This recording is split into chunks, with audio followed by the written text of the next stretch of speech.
Episode ஸ்டார்டிங்கில் doctor செனானோட இடத்துல யுசரியா இப்போ பெட்ரிஃபைடாக இருக்காங்க. அதாவது முழுசாக கல்லா மாதிரி இருக்காங்க. அவங்க என்ன நினைக்கிறாங்கன்னா செங்குவும் டைஜுவும் மறுபடியும் இங்கே வந்து எங்கள் எல்லாருமே காப்பாற்றுவாங்க அப்படின்னு நினைக்கிறாங்க. அதுக்கு அடுத்து டைஜுவும் யூகோவும் வேகமாக போகிற ஒரு போட்டில் அமெரிக்காவுக்கு வந்துட்டு இருக்காங்க. அப்படி தான் யூகே என்ன சொல்கிறான்னா, நம்மளுக்காக அவங்க கண்டிப்பாக காத்துக்கிட்டு இருப்பாங்க, அவங்கள நம்ம ரிவைவ் பண்ணி ஆகணும் அப்படின்னு டைஜு கிட்ட சொல்கிறான். டைஜுவும் யுசரியாவை பார்க்கறதுக்கு ஆர்வமாக இருக்கான். கொஞ்ச நேரம் கழித்து இவங்க ரெண்டு பேரும் டாக்டர் செனானோட எக்வார்டர்ஸ் இருக்கிற இடமான கான் சிட்டிக்கு வந்து சேர்ந்துட்டாங்க. இப்போ இந்த இடம் பார்க்கவே ரொம்ப பாழஞ்சு போயிருக்கு. எங்கே பார்த்தாலும் செடி கொடியெலாம் வளர்ந்துருக்கு. யூகே தான் ரிவைவல் ஃப்ளூடை வச்சு அங்கே இருக்க எல்லாருமே வந்து காப்பாற்றுறான். அப்படி தான் இவன் யுசரியாவும் காப்பாற்றுறான். ரொம்ப நாள் கழித்து யுசரியா டைஜுவை பார்க்குறாங்க. கூட அது மட்டும் இல்லாமல் டாக்டர் செனானோட சோல்ஜர்ஸுமே இவங்க ரிவைவ் பண்ணுறாங்க. அதுக்கப்புறமா அவனுங்க இப்போ என்னடா ஆச்சு, நீங்களே எப்போ இங்கே இருக்கீங்க அப்படின்னு குழம்பி போய் கேட்குறாங்க. ஏன்னா டாக்டர் செனானோ நம்ம செங்குவோ ஒன்றா சேர்ந்து வேலை பார்க்குறது உங்களுக்கு தெரியாதுல்ல. அப்புறமா தான் இவங்களுக்கு பொறுமையாக எக்ஸ்பிளைன் பண்ணுறாங்க. டாக்டர் செனானோ நம்மளோட செங்குவும் ஒன்றா சேர்ந்து நம்மளோட பொதுவான எதிரியான ஒய்மான யாருன்றதை கண்டுபிடிக்கவும், இப்போ அவனோட பேஸ் மூணில் இருக்கிறதுனால அங்கே ஒரு ராக்கெட் அனுப்புறதுக்காக இவங்க ரெண்டு பேரும் ஒன்றா சேர்ந்து வேலை பார்த்துட்டு இருக்காங்க அப்படின்னு இவங்களுக்கு எக்ஸ்பிளைன் பண்ணுறாங்க. அப்போ அங்கே மிச்சிருக்கிறவங்க செங்கு இப்போ என்ன புதுசாக உருவாக்கிட்டு இருக்கான் அப்படின்னு யூகோ கிட்ட கேட்கவும், ஓ செங்குவா, அவன் இப்போ கம்ப்யூட்டர் உருவாக்கிட்டு இருக்கான் அப்படின்னு சொல்லவும் அங்கே இருக்கவங்களுக்கு ஷாக் ஆகிடுது. என்னது இந்த ஸ்டோரேஜில் கம்ப்யூட்டர் உருவாக்கிட்டு இருக்கானா அப்படின்னு. இந்த பக்கம் இந்தியாவில் செங்குவோட டீம் எப்படி கம்ப்யூட்டர் உருவாக்கலான்னு யோசிச்சுட்டு இருக்காங்க. அப்போ தான் கென் வந்து செங்கு கிட்டே என்ன கேட்குறான்னா, செங்கு எனக்கு ஒரு டவுட் இருக்குது. அதாவது நம்ம கம்ப்யூட்டர் உருவாக்க போகிறோன்னு முடிவாயிடுச்சு. அப்போ நம்ம கம்ப்யூட்டர் எப்படி ஒர்க் ஆகுதுன்னு தெரிஞ்சுக்கணும்ல. அதனால் உன்னால் அதை எக்ஸ்பிளைன் பண்ண முடியுமா? கம்ப்யூட்டர் ஒர்க் ஆகிற விஷயம் ரொம்பவுமே சிம்பிளான விஷயம் தான். அதாவது கம்ப்யூட்டர் ஆன் ஆகிடுச்சுன்னா அது ஒன்றுன்னு எடுத்துக்கும், இதுவே ஆஃபாக இருந்ததுன்னா அது ஜீரோன்னு எடுத்துக்கும். இப்படி தான் பேசிக் லெவல் கம்ப்யூட்டர்லேருந்து அட்வான்ஸ் லெவல் சூப்பர் கம்ப்யூட்டர் வரைக்கும் இதுதான் ஃபவுண்டேஷன். சரி அதெல்லாம் இருக்கட்டும், பேசிக்கான அடிஷன் சப்ட்ராக்ஷன் பண்ணதுக்கு நம்மளுக்கு ஹாஃப் ஆர்டர் ஃபுல் ஆர்டர்லாம் வேணும். அது மட்டும் இல்லாமல் கம்ப்யூட்டர் கேட்ஸான அண்டு கேட்டு எக்ஸ்ஆர் கேட்டுன்னு இந்த மாதிரி நம்மளுக்கு நிறைய தேவைப்படுது.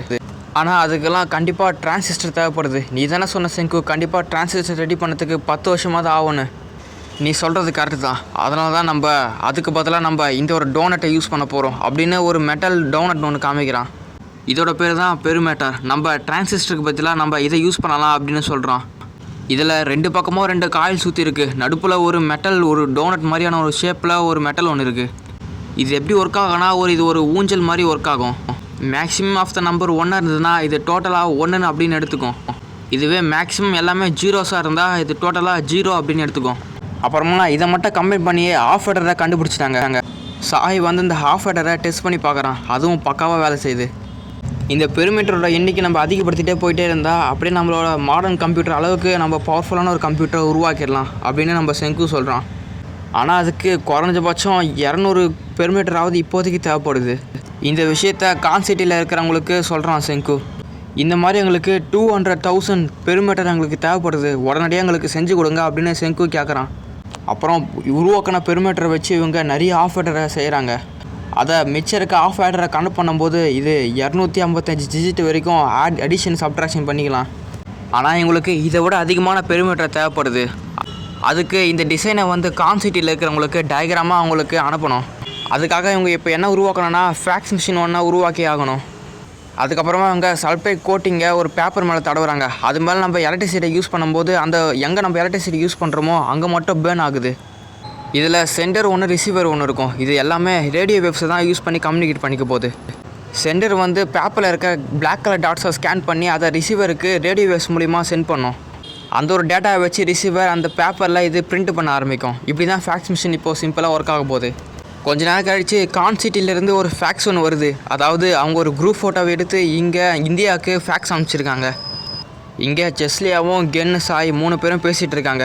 எனக்கு ரூசியை பார்த்தாலே பிடிக்க மாட்டேங்குது, அவன் பார்த்தாலாம் தொந்தரவு பண்ணிக்கினே இருக்கான்னு சாய் சொல்லிகிட்டு இருக்கான்.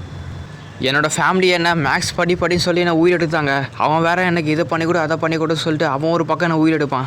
அப்புறம் அடுத்த நாள் நம்ம ரைசி வந்து சாயை பார்க்க வந்திருக்கான். எதுக்குன்னா செஸ் ஆடுறதுக்கு. இவன் கூட எப்போவுமே சாய் ரைசி எதாவது சொன்னான்னா முடியாதுன்னு சொல்லிட்டு ரெஃப்யூஸ் பண்ணிக்கிட்டே இருப்பான். ஆனால் இந்த ஒரு முறை மட்டும்தான் இவன் ரைசி சொன்னதை அவன் கேட்குறானே. இப்படி செஸ் ஆடிக்கிட்டே இவங்க 2 பேரோட ஃப்ளாஷ்பேக்கே இவங்க நினச்சி பார்த்துக்கிட்டே இருக்காங்க. அப்புறம் இவங்களோட பாச பிணைப்பும் அப்படியே அதிகமாகிட்டே இருக்குது. அடுத்த நாள் காலையில் இந்தியாவிலேருந்து எல்லா பொருட்களையுமே பேக் பண்ணிவிட்டு அமெரிக்கா கிளம்புறாங்க. ரவிசி சாய்க்காக வெயிட் பண்ணிகிட்டு இருக்கான். அவனும் நம்ம கூட வருவானான்னு. கூடவே செங்கும் வெயிட் பண்ணிகிட்டு இருக்கான். ஆனால் டைம் போகிறத பார்த்தா சாய் வரா மாதிரி தெரியல. இவங்களும் கிளம்புறதுக்காக ரெடியாக வராங்க. அப்போ அங்கே யாரோ வரா மாதிரி தெரியுது. யாரும் பார்த்தா நம்ம சாய் தான். அமெரிக்கா வரத்துக்கு ஒத்துக்கிட்டான் போல. சரி ஓகே காய்ஸ், இதோட இந்த எபிசோட் முடியுது. உங்களோட வேற ஒரு எபிசோடில் பார்க்குறேன். அது வரைக்கும் பாய். சப்ஸ்கிரைப் பண்ணாதவங்க சப்ஸ்கிரைப் பண்ணிக்கோங்க. கூடவே லைக்கும் பண்ணிக்கோங்க.